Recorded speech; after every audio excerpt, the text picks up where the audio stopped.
Good morning, students. Let's start with a new chapter today, the Sacrifice of Vessantara. Now, this story is about Vessantara. He was a prince and he believed in sacrificing. He was always ready to give up whatever was asked from him. Now, see, as the name says, the sacrifice, so we are talking about everything that he was willing to sacrifice. And he was the son of King Sanjay and Queen Pushati. So they've given the name here. His wife's name was Madhi or Madri, that's the Sanskrit name, and his children were Jali and Kanajina. After that, there was an elephant that was again related to him. That was the white elephant, Pacha. Now this elephant was born on the same day when Vasantara was also born. This whole story, or this everything takes place in a town named Jedudha. Is that clear? So this is the whole plot of your story. Now let's continue with it. I'll read it to make it easier for you. Page number 71. The story tells how Vasantara sacrifices his precious worldly possessions, including his dear children and loving wife Mali, for the sake of charity and duty. He is, however, rewarded for his great sacrifices in the end. So this person, he actually believed in sacrifices, and in the end of the story, we will see that he was rewarded for his sacrifices.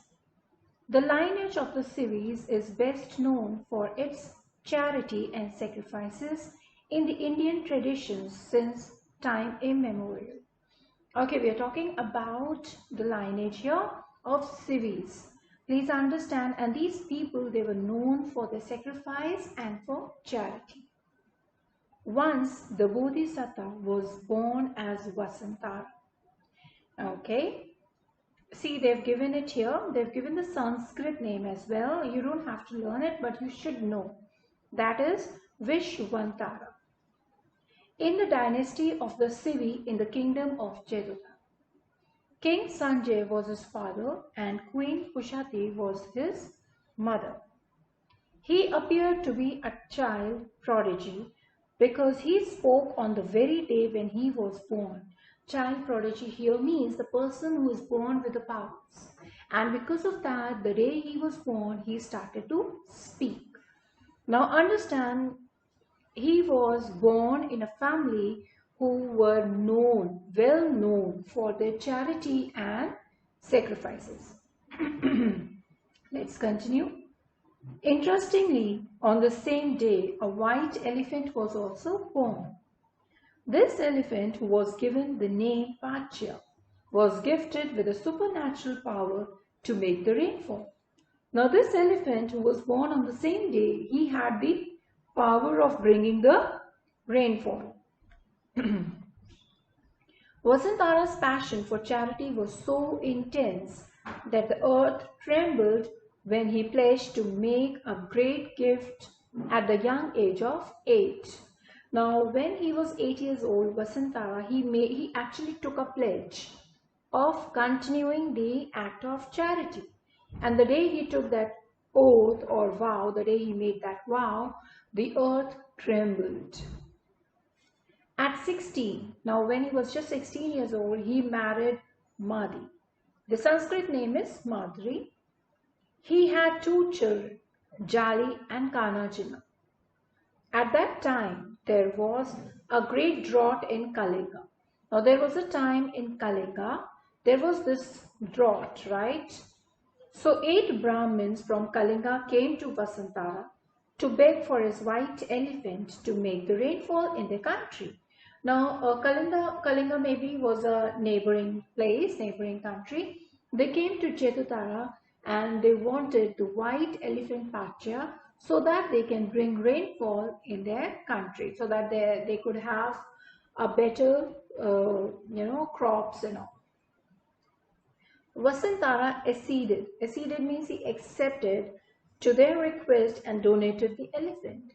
Now, without thinking of the consequences, Vasantara, he accepted their request and he gave them the elephant. When the people of Jethutara heard of this news, they were terribly disturbed.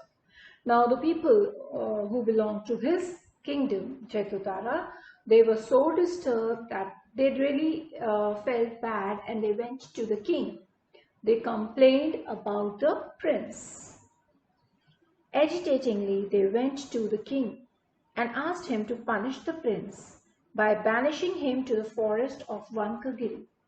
Now just imagine the people, they were so disturbed, or I should say they went directly to the king and they complained about the prince, and they wanted the king to punish the prince by banishing him from the kingdom and send him to the forest of Vankagiri.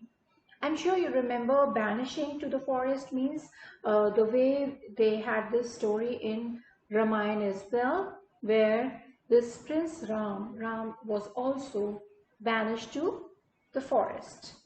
The will of the people eventually prevailed, and Vasantara had to go on exile, much to the unwillingness of the king. Now, of course, king was a father after all, and he was not at all willing to send his son to a forest. However, he had to accept the request of his people, and finally, the request of the people prevailed. They were able to convince the king, and Vasantara was banished from the kingdom.